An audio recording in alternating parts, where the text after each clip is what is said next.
चलिए जय हिंद दोस्तों। आज हम लोग पॉलिटिकल साइंस के यानी कि राजनीतिक शास्त्र के में जो है ना जातीय लैंगिक सांप्रदायिक विभेद क्या होता है, लोकतांत्रिक राजनीतिक पर ये इसका प्रभाव क्या होता है, जाति के बारे में, लैंगिक स्त्री और पुरुष, ठीक है ना।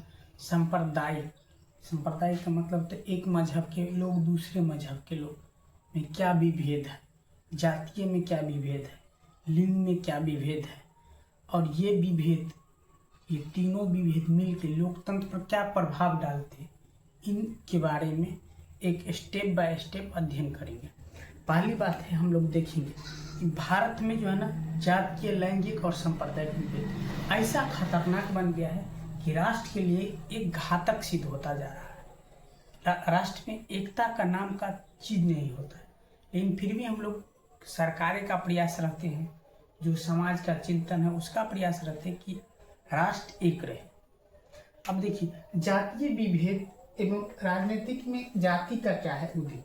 भारत में कितने जाति है जरा देखिए भारत जातीय का विभेद है, बहुत जाति है, यहाँ बहुत विभेद है, जिसका अनुमान हम आप नहीं लगा सकते। इतना जाति, 4 जाति से यहाँ भारत में 4 जातियां हैं, 4 जातियां से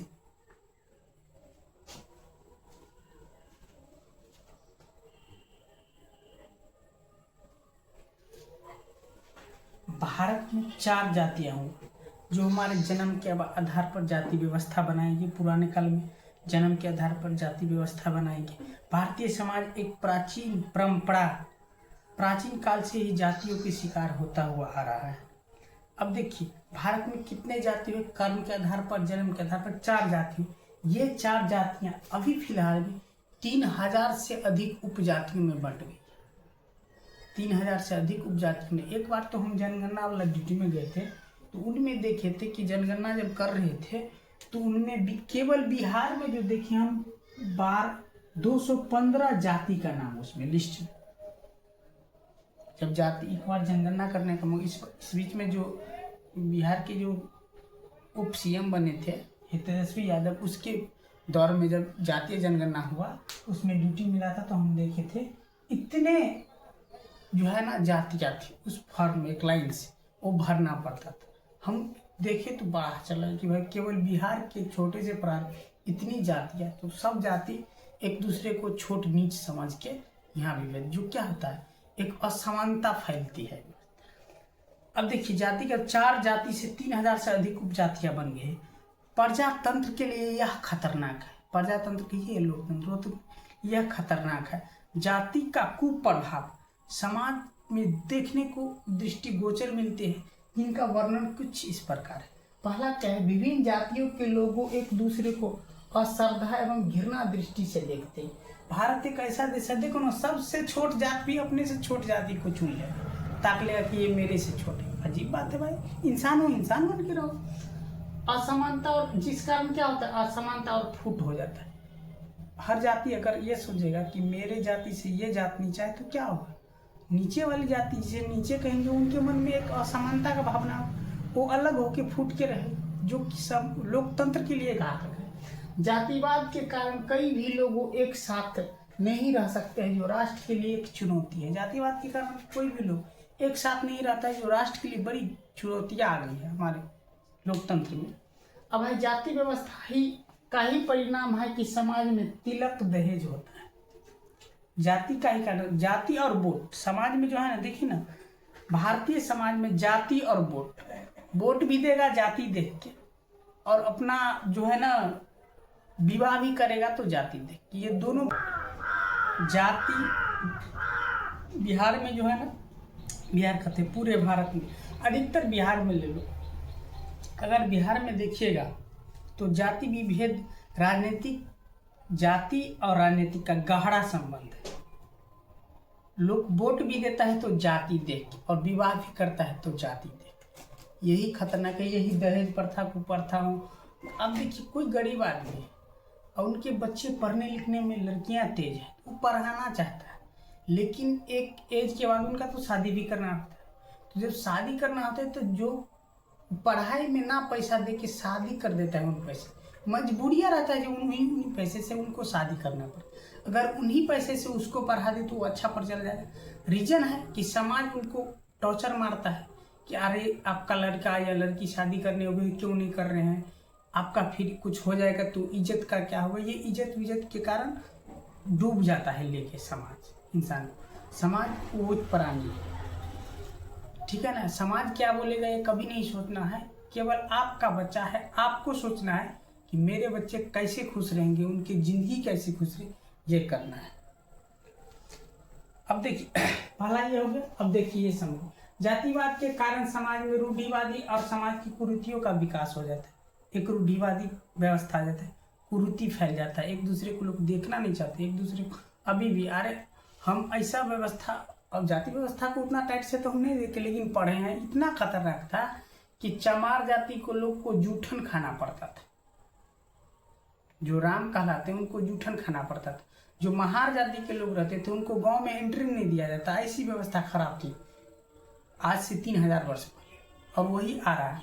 क्योंकि जो प्रथा अगर कोई भी कुरीतियाँ या कोई भी अव्यवस्था समाज में अगर एक पीढ़ी में आ गया तो दूसरा पीढ़ी में वो प्रथा बन जाएगा, वो कुरीति। ये याद रहे। जैसे अभी फिलहाल में हमारा वेस्टर्न कल्चर को हमारा जो है ना समाज अपना रहा है, ये प्रथा बन जाएगा आगे चल के। वेस्टर्न कल्चर मॉडर्न बनिए, स्मार्ट बनिए, आप पक्ष जो है ना यूरोपीय का सभ्यता मत अपनाइए, स्मार्ट बनिए। जैसे ये बोर्ड है, ठीक है ना, अगर इन पर एक भट्ठा वाला बोर्ड से लिखते, जो चौक वाला आता है, ये श्यामपट कहा जाता है, उन पर लिख रहे हैं। अब ये मार्कर वाला आ गया, और मार्कर वाले की जगह अगर हम डिजिटल बोर्ड लाएंगे तो ये स्मार्ट हुआ, ठीक है ना, ये आधुनिक हुआ। और कोई अलग अलग कपड़ा पहन लेगा, कुछ अजीब बॉडी का स्टाइल कर लेगा, कुछ भी करेगा और वो बोलेगा कि जो है ना स्मार्ट है, दुनिया बदला है इसलिए सो नहीं होता है, ये गलत है। आप स्मार्ट बनिए, पश्चिमी का जो कल्चर मतलब नहीं, अपना कल्चर है वो मत भूलिए, ठीक है ना। स्मार्ट का मतलब देखिए जैसे जाति व्यवस्था है, ये व्यवस्था बहुत पहले दिन से आ रहा है, इन्हें हटाना मुश्किल है, लेकिन प्रयास करें कि हट जाए। बहुत सारे राइटर लोग, बहुत सारा विद्वान लोग इन्हें हटाने का प्रयास किया। अभी तो धीरे धीरे कमजोर हो रहा है, लोग अलग जाति में भी शादी विवाह कर रहे हैं। अगर भाग के कराएं ये गलत बात है, अपने गार्जियन से जाके बोलिए, गार्जियन को सजेशन दिए, गार्जियन एक गार्जियन से दूसरे गार्जियन से बात करेंगे। लेकिन इसके लिए ये होना चाहिए कि लड़का अच्छा होना चाहिए, लड़की भी अच्छा होना चाहिए, कि नहीं कि शादी करने के बाद लड़की भागे, शादी करने के बाद लड़का छोड़ दे, ये व्यवस्था ना हो। दोनों का एक अच्छा व्यवस्था हो ताकि दोनों साथ साथ अच्छा से अपन जीवन यापन कर सके। ऐसा हो, यानी कि बोल प्रेम है, बातचीत हो रहा है, भाग जाए, ये गलत बात है। अगर भाग भी जाए तो स्ट्रांग रहे तो बेटर है, मानी पैसा को उसी पैसा से भी और हर दृष्टि स्ट्रांग होना चाहिए। अब देखिए क्या कहते हैं, जाति जो है ना, जीवन राम एक आदमी है। जीवन राम ने कहा है कि जीवन राम एक आदमी अपना सब कुछ छोड़ सकता है। जीवन राम का एक जीवन राम है जो जाति विभेद पर बोला है, कहा कि अपना सब कुछ छोड़ सकता है, परंतु वह जाति व्यवस्था को अपने विश्वास को तिलक की जांजलि दे सकता है, नहीं दे सकता है। जातिवाद को बल्कि कुछ भी हो, हर चीज हो सकता है, वो जाति नहीं छोड़ सकता है। अपने विश्वास को जाति नहीं, भले कुछ भी हो जाए, अपने बच्चे को मारना पड़े, समाज में उनको कुछ भी करना पड़े, लेकिन वो जाति नहीं छोड़े। जीवन राम नामक एक इंसान जो है राजनीतिक शास्त्र का ज्ञाता, वो बता रहा है।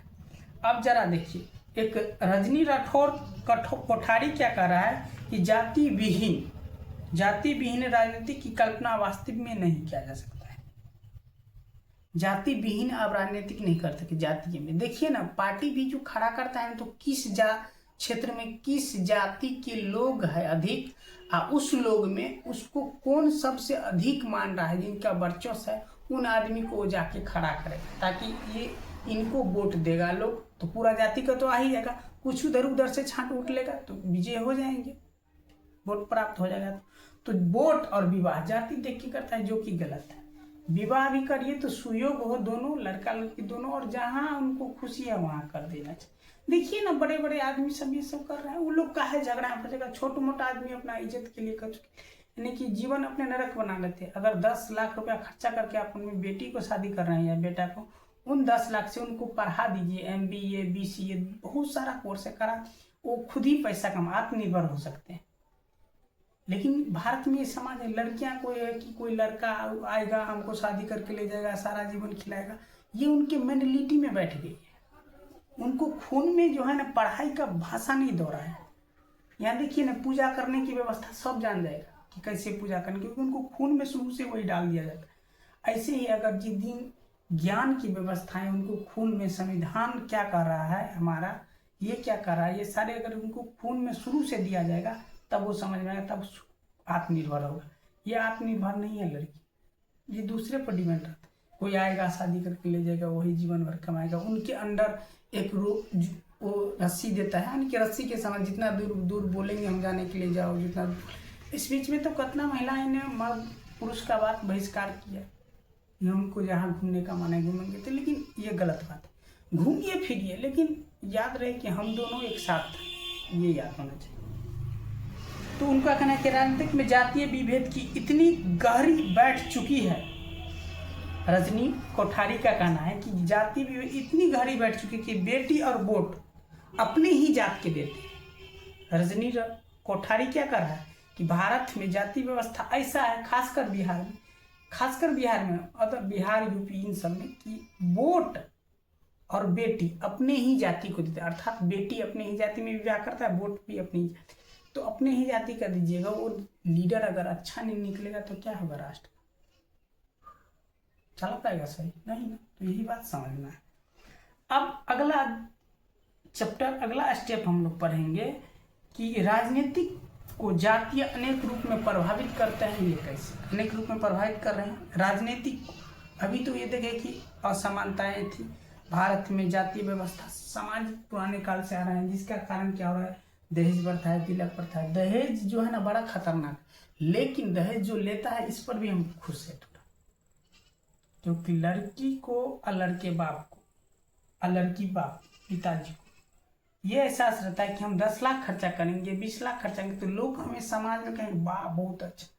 लेकिन वही कर्ज लेके करते, अपने तो रहते नहीं, कर्ज लेके हर आदमी शादी विवाह करते, वही कर चुका नहीं, उसका आधा जिंदगी बीत जाता है। सब जो है ना, वो जो आदमी पैसा दिया रहेगा वो आदमी भोज खाएगा बैठ के। लोग को रहेगा कि हम रिश्ता जोड़े, आप किसी से रिश्ता जोड़ रहे हैं ना खून का, तो 10 लाख रुपया गसे हैं ना, तो 10 लाख गसे हैं, ठीक है। अब उनको 5 लाख दे दीजिए और बोलिए कि कोई घटना हो गया, दुर्घटना हो गई, जिनका नाम 5 लाख नहीं देंगे, आप बाराती लेके आए, वो लड़का वाला कभी नहीं आए।